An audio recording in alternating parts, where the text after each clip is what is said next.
نعمت تو جبھی نعمت ہے جو نعمت ہمیں اللہ کی شکر میں مشغول کر دے اور اللہ مل جائے ہم کو.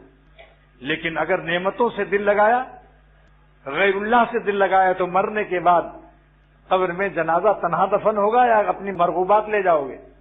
اپنی مرغوبات گال قبر میں جائیں گے، اپنی مرغوبات نمکین چہرے روشن جائیں گے، مرغوبات اپنی کوئی چیز جائے گی؟ لہذا سب سے بڑا پیارا اللہ کو ساتھ لے جاؤ، وہی جائے گا اللہ ساتھ. مفتی اعظم پاکستان مفتی شفیع صاحب رحمۃ اللہ علیہ نے فرمایا کہ اللہ تعالیٰ اتنا باوفا مالک ہے، اتنا باوفا پیارا دوست ہے، جو دنیا میں بھی اپنے دوستوں اور اولیاء اللہ کے ساتھ دیتا ہے، اور زمین کے نیچے جب بیوی بچے کاروبار مرسٹیز اور دولتیں اور کھانے پینے کی ساری نعمتیں وہ سب اوپر، اور تنہا جنازہ دفن ہوتا ہے، اور دفن ہونے والا بزبان حال یہ شعر پڑھتا ہے: شکریہ اے قبر تک پہنچانے والوں شکریہ، شکریہ اے قبر تک پہنچانے والوں شکریہ. اب اکیلے ہی چلے جائیں گے اس منزل سے ہم. اللہ اللہ ہے، اس سے بڑا جس نے اللہ کو پا لیا سب کچھ پا لیا.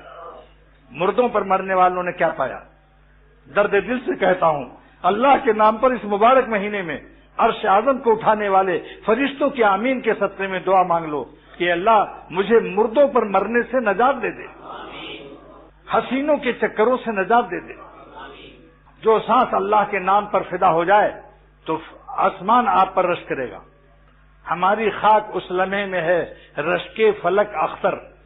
اختر کا شعر سنیے: ہماری خاک اس لمحے میں ہے رشک فلک اختر، وہی لمحہ جو میرا ذاکر مولائے عالم ہے، وہی لمحہ جو میرا ذاکر مولائے عالم ہے.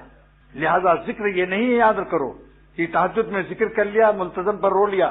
رونے والا وہ ہے جو سارے عالم میں روتا ہے اللہ کے نام پر. اور اصلی رونا یہ ہے کہ نفس کی برک کو مضبوط رکھو. تم کو کوئی خرید نہ سکے سوا اللہ تعالیٰ کی محبت کے.